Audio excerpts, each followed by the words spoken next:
Hi friends, അസ്സലാമു അലൈക്കും. ഇന്നത്തെ വീഡിയോ എനിക്ക് ഒരു സർജറി ഉണ്ട്, അതിൻ്റെ വീഡിയോ ആണ്.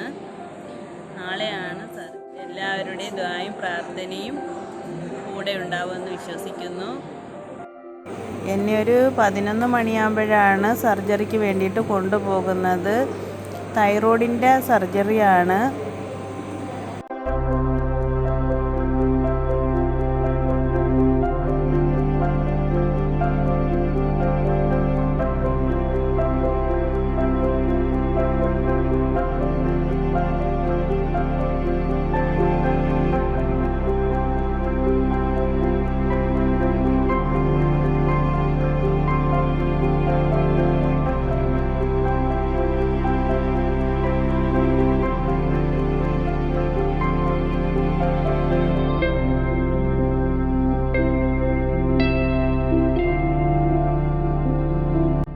സർജറിക്ക് ശേഷമുള്ള വിശേഷങ്ങളുമായിട്ട് പിന്നീട് വരാം. സംസാരിക്കാൻ പറ്റുകയില്ല, എന്നാലും വീഡിയോ ഇടാൻ നോക്കാം. Thanks for watching.